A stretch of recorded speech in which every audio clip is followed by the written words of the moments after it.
En esta mañana vamos a ver el tema, la intercesión de un padre por su hijo. Es el tema que vamos a estar viendo y vamos a enfocarnos en lo que es el padre, la vida del padre. Y muy contentos de poder festejar a los padres en este día y por eso vamos a tener el mensaje enfocado a este papá. Aquí está, en medio de las Sagradas Escrituras encontramos estos pocos versículos que hablan de un padre que se preocupó por su hijo.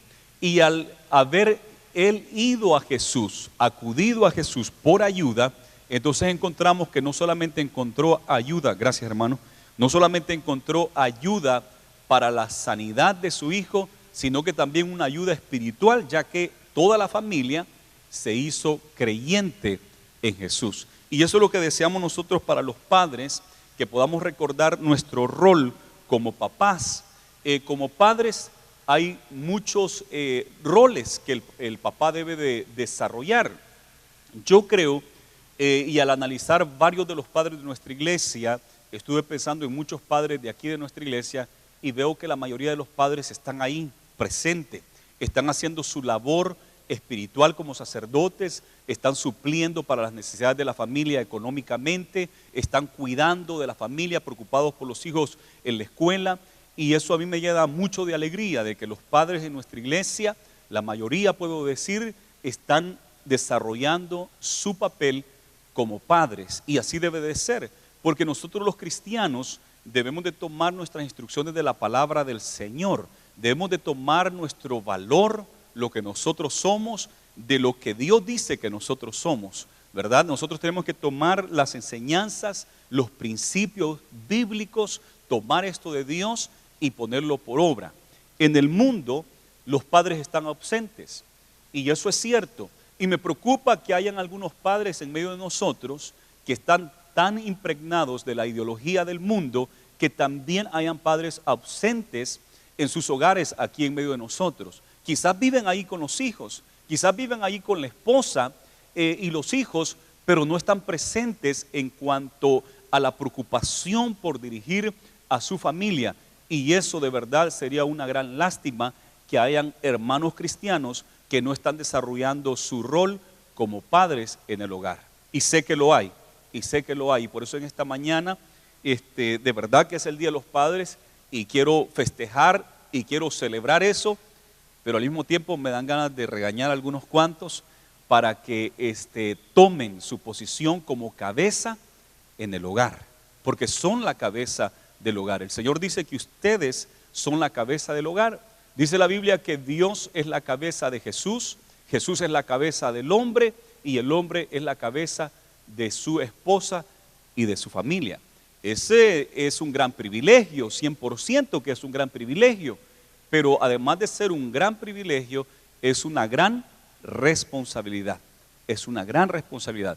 La primera responsabilidad para poder llevar esto en orden y tener prioridades es que el padre debe de velar por la vida espiritual de su esposa y de sus hijos, del hogar, de él, su esposa y sus hijos. Debe de velar, de cuidar la vida espiritual de su familia. Debe interesarse de no enviar a sus niños a la iglesia, enviarlos a la escuela dominical con las maestras que ellas les enseñen. No, él debe de velar de que él, su esposa y sus niños vienen al templo, vienen a la casa del Señor, que sus hijos aprendan cómo él adora a Dios, cómo él levanta sus manos y alaba al Señor, que su hijo pueda ver de que su papá aplaude y le canta cantos al Señor. El niño debe de estar viendo eso, los hijos deben de estar viendo eso, los adolescentes deben de estar viendo que su papá adora a Dios, que su papá habla con Dios, que su papá ora con Dios y los hijos van aprendiendo. Es más fácil. Pero si tenemos padres que no pueden ser líderes espirituales, no pueden esperar de que sus hijos sean hombres y mujeres de Dios si ellos mismos no quieren ser hombres de Dios. Tienen que dar el ejemplo en cuanto a las cosas espirituales. No puede decir usted, bueno, esposa, llévate a los hijos a la iglesia y yo me voy a quedar aquí porque hoy hay un partido bien importante y me voy a quedar viéndolo en la televisión, pero tú lleva a los niños a la iglesia. y con eso sentirse bien. Yo los mando a la iglesia. Ah, no, usted está muy mal, porque usted debe darles el ejemplo y debe de traerlos a la iglesia. Debe de venir con ellos. Debe de no solamente preocuparse por reunir a la familia en la casa de Dios, que es un lugar especial donde se congrega el pueblo de Dios. Las diferentes familias de nuestra ciudad se congregan en este lugar para alabar y glorificar al Señor, que es una práctica importantísima. La Biblia dice, no dejando de congregarse. Ah, no, puede decir alguien, es que yo no llevo a mis hijos a la iglesia o no llevo a mis hijos a la clase porque ahí hay mucha gente hipócrita, ahí hay mucha gente mala. Yo no mando a mis hijos a la escuela dominical o no los llevo a la iglesia porque esa gente es chismosa, esa gente son hipócritas.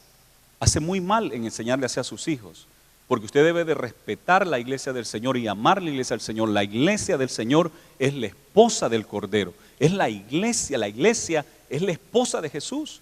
No puede decir que usted honra a Jesús y no quiere a la esposa de Jesús. A ningún esposo le gusta de que le desprecien a su esposa. A mí no me parece bien de que quieran honrarme a mí como pastor de la iglesia y que desprecien a mi esposa. A mí eso no me agrada en lo absoluto, para nada. Y no voy a aceptar eso de que a mí me den honra y me digan que bien pastor y a mi esposa me la desprecien. Eso a nadie le gusta, ¿verdad? Y a Jesús no le gusta que a Él queramos darle honra, oh Señor, Señor, pero la iglesia, una bola de chismosos, la iglesia o esto y aquello. No se puede, de verdad que no se puede hacer eso. Usted debe de amar la iglesia también y debe de ser parte de la iglesia. Usted debe de reunirse en la iglesia. Si es posible, los 4 servicios que tenemos durante la semana y la célula 5, si es posible. Pero por lo menos, yo digo, 2 de esas reuniones usted debe estar presente 2 veces a la semana, mínimo, si es que de verdad su trabajo no le permite. Pero debe de tener esa comunión, debe tener ese convivio con el pueblo de Dios. Debe de enseñarle a sus hijos a convivir con el pueblo de Dios. No le pase como la niña Florinda, que no quería que su hijo se juntara con la chusma. Que no le pase así a usted, que usted se sienta superior al resto de la iglesia o al resto de los niños de la iglesia. Que el Señor nos libre, que nosotros podamos enseñar a nuestros hijos a convivir con el pueblo de Dios, a convivir los unos con los otros. No somos perfectos, no somos perfectos. Y aquí somos como un hospital donde vienen muchos enfermos a ser sanados. Aquí somos un lugar de restauración, que tenemos que restaurarnos, ¿verdad? Y a través del ejemplo, a través del amor. El papá debe de enseñarle a sus hijos a congregarse, a amar al pueblo de Dios. Además de eso, el papá debe de enseñar a sus hijos a tener un altar en el hogar, en la casa, que puedan tener un momento de oración, de orar. Usualmente los padres, de que están chiquitos sus niños, cuando se van a acostar, ahí van, leen una porción bíblica o le cuentan una historia de la Biblia y lloran. Bonita práctica. Otros padres prefieren que a la cena, que todos estén sentados alrededor de la mesa, tomarse de las manos y hacer una oración, y darle gracias a Dios y hablar ahí cómo te fue en el día, contarles algo de Dios, ¿verdad? Lo hacen de diferentes maneras, cada quien tiene que ver cómo lo va a hacer. Apagar la televisor cuando todos están en la sala, ok, hoy vamos a apagar la televisor y vamos a cantarle un canto al Señor, vamos a orar y vamos a hacer algo, un altar espiritual, que ellos lo vean, porque si nomás ven de que viene acá y que en la casa usted se le olvida que es cristiano, está mal, porque allá también, no solamente de congregarse acá, pero allá también debe de tener una relación con el Señor y enseñarle a sus hijos esa relación espiritual con Dios. Que todos los padres puedan esforzarse para que, o a la hora de la comida, a la hora o si es en el desayuno, dependiendo del schedule de cada quien, la agenda de cada quien, pero por lo menos una comida que tienen que estar todos juntos para darle gracias al Señor. De alguna u otra manera deben de buscar los padres de unificar a su familia en amor, en unidad y en el temor a Dios. Usualmente las madres están dispuestas a hacerlo, pero es más fácil y es más correcto cuando el papá dice, lo vamos a hacer. Y todos se someten, porque él es la cabeza del hogar. Pero cuando la mamá está tratando y el papá, bien gracias, Sí, ustedes oren allá, yo me voy a quedar acá. No, no, no, no. Usted enséñele a sus hijos. Si no lo ha estado haciendo, procure hacerlo. Feliz Día del Padre. Procure hacerlo. Procure hacerlo. Le va a ser de bien para usted, su familia, sus hijos. Va a ser de gran bendición. El papá debe de estar presente como sacerdote del hogar. Este papá buscó al Señor en un tiempo de emergencia. Estaba su hijo enfermo y a punto de morir. Y ahí fue cuando fue a buscar a Jesús. En ese momento fue a buscar a Jesús. Y gracias a Dios que Jesús no le rechazó. Jesús le va a hablar acerca de su fe, lo va a confrontar acerca de su fe. Un poco, una fe medio superficial. Y Jesús se lo va a encarar. Pero después él, debido a esas palabras de Jesús, él va a tener una fe genuina que Dios le va a hacer el milagro. Así es que muchos de nosotros venimos al Señor porque estábamos en una situación similar, en una crisis. Y allí fue donde venimos al Señor. Y el Señor no nos rechazó, sino que el Señor nos encontró en esa crisis y dijo, está bien. Y gracias al Señor que hoy estamos acá. Así que si usted se ha acercado al Señor por una crisis, no se avergüence. Qué bueno que a través de esa crisis usted pudo venir. Pero ahora es de servirle genuinamente, no solamente que me saque de esta crisis y después yo me voy por mi camino. No, el Señor le va a sacar de la crisis, pero ahora es de acercarse a Él y de amarle y servirle como cada hijo de Dios debe de hacer con Él, como cada miembro del cuerpo de Cristo debe de hacer con Cristo. Si Él es nuestro Dios, debemos de adorarle, bendecirle, honrarle, es obedecerle. Tenemos que honrarle y obedecerle. Este papá se encuentra en esta crisis, una enfermedad, y él entonces va a acudir a Jesús. Nos dice acá en el versículo 46, vino pues Jesús otra vez a Caná de Galilea, donde había convertido el agua en vino. ¿Se acuerdan esa ciudad? En el capítulo 2 de Juan nos dice que allí en Caná de Galilea hubo una boda y Jesús convirtió el agua en vino, un milagro extraordinario. Llegó ahí a ese lugar. Dice, y había en Capernaum, que es una ciudad lejana, como 20 millas de distancia, para que más o menos nos ubiquemos, 20 millas de distancia, y había en Capernaum un oficial del rey cuyo hijo estaba enfermo. Fíjese acá, hemos visto que a Jesús se han acercado gente necesitada, gente pobre, gente marginada como los leprosos, y otros más, gente con graves necesidades. Hemos visto también que se acercan a Jesús gente como Nicodemo, un oficial, un líder religioso, un líder del pueblo. Y ahora miramos a un hombre que es un oficial del rey, un hombre que tiene un estado, una situación socioeconómica bastante alta. En el estrato social él está bastante alto. Pero de igual manera la enfermedad le llegó a su hijo y la muerte también estaba cerca de su hijo. La enfermedad y la muerte le llega a todos, al rico y al pobre, al de alta sociedad como al de baja, ¿verdad? A todos. Pero también podemos darnos cuenta que Dios está para todos, no solamente para el pobre, no solamente para el rico. No, Jesús nos demostró claramente que Él no hace acepción de persona, en lo absoluto.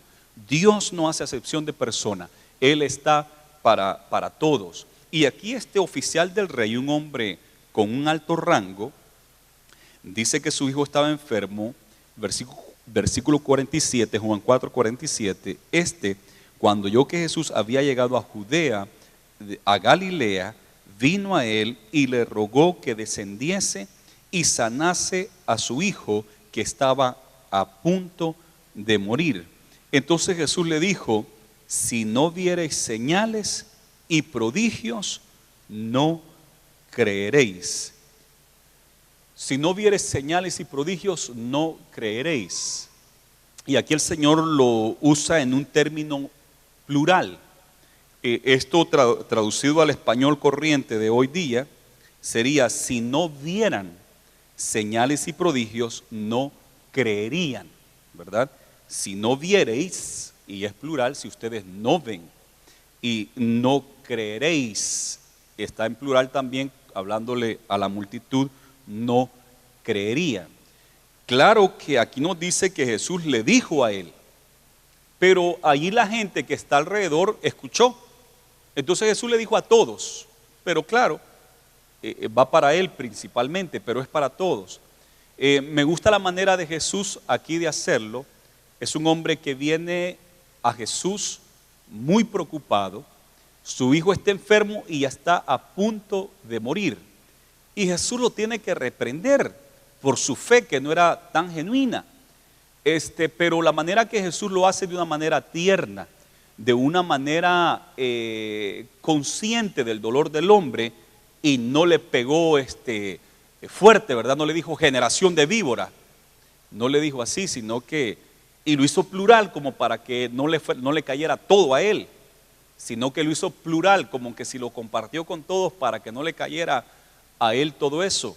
Si no vieran milagros, le dice, si no vienen señales y prodigios, no creeréis. A Jesús anteriormente había dicho que la generación adúltera y perversa busca señales y prodigios para creer. Y ellos le decían, haz un milagro para que te podamos creer. Y Jesús dijo, no le voy a hacer un milagro, lo que voy a hacer es la señal de Jonás, que estuvo en el vientre del pez 3 días y 3 noches. Eso es lo que voy a hacer, no les voy a dar otra señal más que esa. ¿Por qué? Porque la gente dice, si no veo, yo no puedo creer. Tengo que ver para creer. Y eso no es una fe genuina. Una fe genuina es que lo que Jesús le dijo a Marta, que no te he dicho que si creyeres, verás la gloria de Dios. Jesús dice primero hay que creer para después ver. Pero la gente dice, no, yo quiero ver para creer, como Tomás, ¿se acuerdan? Ver para creer. Y eso a Dios no le agrada, porque eso es lo que hace la gente que no tiene fe. Yo quiero ver para creer. Pero el Señor dice, no, hay que creer y después vas a ver. Es pues la fe, la certeza y la convicción de lo que no se ve, de lo que no tiene en ese momento. Pero usted tiene certeza y está convencido que eso así es. Y aunque no lo ha visto, y esa fe es la que Jesús quería que ese hombre tuviera. En ese día había llegado una multitud, porque siempre que Jesús llegaba, la gente se daba cuenta. Imagínese usted que llegó la noticia hasta Capernaum, 20 millas de distancia de Caná, de Galilea. Llegó la noticia de que Jesús estaba en Caná de Galilea, hasta Capernaum. Imagínese cómo corría rápido la noticia, ¿verdad? Alguien quizás que fue de Caná a Capernaum ha de haber llegado y dicho, allá llegó Jesús a Caná, y el hombre se dio cuenta. Dicen que Jesús está allá en Caná, y este hombre del rey, oficial del rey, fue para allá para encontrarse con Jesús. Allá había mucha gente, pero de ese montón de gente que había ido, estoy seguro que algunos habían ido simplemente para ver, como estilo ir a un entretenimiento. Dijeron, vamos a ir a un entretenimiento sano y vamos a ir a ver cómo Jesús hace milagros para entretenerse.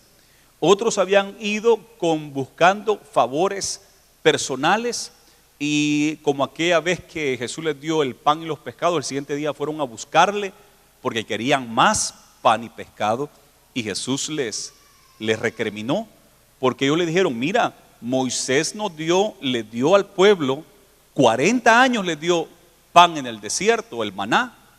O sea, como diciéndole a Jesús, tú a nosotros un solo día nos diste pan con pescado. De aquellos 2 panes y aquellos 5 peces multiplicó y le dio a todo ese gentío.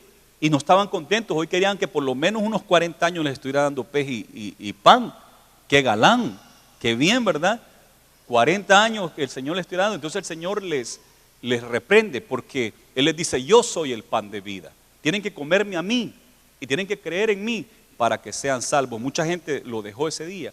Estoy seguro que ese día que Jesús dijo, si no ven señales y prodigios, no creerían. Entonces algunos dijeron, entonces no va a ser milagros hoy, vámonos. Y algunos se han deberido, ¿verdad? Yo vine a ver milagros y Él dice que hoy no va a haber milagros. Pues hijo, vámonos de aquí, o vámonos, porque no va a haber milagros hoy. en vez de escuchar las palabras de Jesús, ¿verdad? Entonces algunos, no sé, algunos creo yo se han de haber ido de ese lugar. Pero el Señor tenía que decirle estas palabras. Él tenía que tener una fe genuina. Él venía debido a una crisis y él había escuchado de Jesús. La Biblia dice que la fe viene por el oír y el oír la palabra del Señor. Entonces él vino para oír, o más bien porque había oído que Jesús estaba ahí, él tuvo fe para venir. Pero Jesús le tuvo que hablar de esto para que su fe fuera más fuerte. Y mire lo que hace el oficial ahora en el versículo 49. El oficial del rey le dijo: Señor, desciende antes que mi hijo muera. Es el oficial del rey. No sabemos qué posición ocupaba en el reino de esta persona. Creemos que es Herodes, el rey, porque si era rey tenía que ser Herodes. Entonces es un oficial de Herodes, está en un nivel bastante alto social, económico y político, y está hablando con Jesús, que Jesús es simplemente el hijo del carpintero, es hijo de un carpintero. Entonces este hombre podía darle órdenes a Jesús, porque Jesús mismo es carpintero de profesión y es hijo del carpintero. Y entonces en el sistema de esa época, este hombre tenía más autoridad que Jesús. Pero cuando Jesús le dice esto, mire cómo le contesta: Señor, desciende antes que mi hijo muera. No le dio una orden, le dijo Señor, ¿verdad? Con un gran respeto, porque él reconocía que Jesús tenía poder y autoridad. Él reconocía que Jesús tenía el poder. Jesús era hijo del carpintero, de José, pero la autoridad de Jesús no se basaba en una autoridad socioeconómica política. La autoridad de Jesús se basaba en que él era el ungido de Jehová. En eso se basaba su autoridad. Jesús era y es el ungido de Jehová. ¿Y quién es Jehová? ¿Qué quiere decir Jehová? Jehová es el eterno Dios. El eterno, así le dijo Dios a Moisés. ¿Cómo te llamas?, le dijo Moisés. Y Dios le dijo: yo soy el que soy. Y eso en hebreo se dice Yahweh. Yo soy Yahweh. Eso es el eterno, el que siempre es. El eterno, es poderoso, el altísimo. Entonces esa palabra, démosle un fuerte aplauso a ese eterno Dios. Gloria a Jesús. El eterno, el todopoderoso. Y a esa palabra Yahweh, nosotros en español le decimos Jehová. Él es el ungido de Jehová. Él es Jehová. Y por eso es que David, cuando se refería a él, él tenía que usar la palabra Jehová, Yahweh. Jehová es mi pastor. Ahora unas versiones le han cambiado al Señor, pero han puesto Señor en mayúsculas todas, para que entendamos de que ese Señor, estamos hablando del eterno Dios, ¿verdad? Jehová es mi pastor. A mí me gusta la palabra Jehová, porque viene del hebreo Yahweh, Jehová Dios. Y él, Jesús, es el ungido de Jehová. Y de allí donde emanaba su autoridad. Entonces este hombre ya más humilde le dice: Señor, desciende antes que mi hijo muera. Acuérdense que están a 20 millas de distancia. Yo no sé si este oficial del rey ha venido a pie por 20 millas, porque en esa época era la manera más común de transportarse, o si vino a caballo, o si vino en carreta. Y si vino en carreta, en carro de caballo, guiado por caballo, seguramente tenía un espacio para subir a Jesús y llevarlo por 20 millas en carro guiado por caballo. O si le trajo un caballo para ir los dos a caballo, o si iban a caminar. Yo no sé cómo quería llevar a Jesús por 20 millas caminando, pero 20 millas caminando, o a caballo, o en carreta, o en carro, es duro, ¿verdad? Es bastante duro. Y este hombre esperaba de que Jesús fuera 20 millas con él para ir a ver a su hijo y orar por su hijo que estaba en Capernaum. Pero Jesús le ha dicho, tienes que creer sin ver, porque ustedes quieren primero ver la señal para creer, pero eso no es correcto. Te voy a enseñar a que tú tienes que creer sin haber visto. Entonces Jesús por eso le dice, ve, tu hijo vive. Y el hombre creyó la palabra de Jesús, que Jesús le dijo, y se fue. Imagínese usted que Jesús le dice, en vez de ir con él, de subirse al carro o de ir caminando con él hasta Capernaum, lo que hace Jesús le dice, ve, tu hijo fue sanado, tu hijo ha sido sanado. Entonces el hombre tenía dos opciones. Una, decir, no, yo no creo que él esté sanado, yo quiero que tú vengas conmigo y que le pongas tu mano a mi hijo para que sea sanado. Tenía esa opción de no creer y querer que Jesús fuera, pero Jesús le acaba de decir, tienes que primero creer para después ver. Esa es la fe genuina, porque el que quiere ver primero para después creer, eso no es una fe. Eso es, dice Jesús, una gente, como dijo Jesús, adúltera, una gente que no tiene una fe verdadera en Dios, una generación perversa. Primero hay que creer para después ver. Entonces, pero dice aquí la Biblia que este hombre creyó y se fue. Y por eso, ¿ustedes qué creen? Iba a ser sanado el hijo porque él creyó, porque hay que creerle a Dios. Ahora, Jesús tuvo que decirle esto porque usualmente nosotros oramos pidiendo que el Señor haga algo y esperamos que el Señor lo haga de la manera que nosotros nos imaginamos que es la manera correcta. Pero Jesús nos dijo, cuando ustedes oren, digan, Padre nuestro que está en los cielos, y después nos dice algo, nos dice también, hágase tu voluntad, como en el cielo, aquí también en la tierra. Entonces en nuestra oración debemos de orar que se haga la voluntad de Dios, porque nosotros siempre tenemos una manera, debe de ser así. Este hombre llegó donde Jesús a interceder por su hijo, que era algo bueno, preocuparse por su hijo, ir a interceder por su hijo, pero él pensó, Jesús va a venir conmigo para ponerle la mano y sanarlo. Pero ¿qué sucede cuando Jesús no va?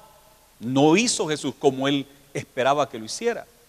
Y hay muchos cristianos que nos pasa eso. Esperamos que el Señor obre de esta y esta manera. Y cuando Jesús no lo hace así, nos afecta. Creemos que Jesús no nos ha escuchado. Creemos que Dios no ha escuchado nuestras oraciones. Pero Dios ha escuchado nuestras oraciones. Pero lo que tenemos que decir es, hágase tu voluntad. Que sea tu voluntad, no mi voluntad. ¿Y cómo cuesta hacer eso, verdad? Porque pensamos, ¿y qué pasa si la voluntad de Dios no es hacer eso como yo espero que lo haga? Pero que se haga su voluntad, Él conoce mejor. Dice la Biblia, tus pensamientos no son mis pensamientos, dice Dios, ni tus caminos son mis caminos, porque los pensamientos míos, dice Dios, y los caminos míos, dice Jehová, son más altos que los de ustedes. Y eso nos da miedo, pero también Él nos conforta y nos dice, pero los pensamientos que yo tengo acerca de ustedes son buenos y son de paz, son para bendición. Por lo tanto, debemos de confiar en Dios y pedirle que se haga su voluntad, porque su voluntad es buena. Palabras de vida eterna, a cargo de Harry Marroquín, pastor de la Iglesia de Dios Pentecostal MI. Jesucristo te llama tiernamente, te perdona y te da la salvación. Si desea visitarnos o escribirnos, esta es nuestra dirección: 800 Monterrey Street, Bakersfield, California, 93305. Para más información, llame por favor al 661-327-5521.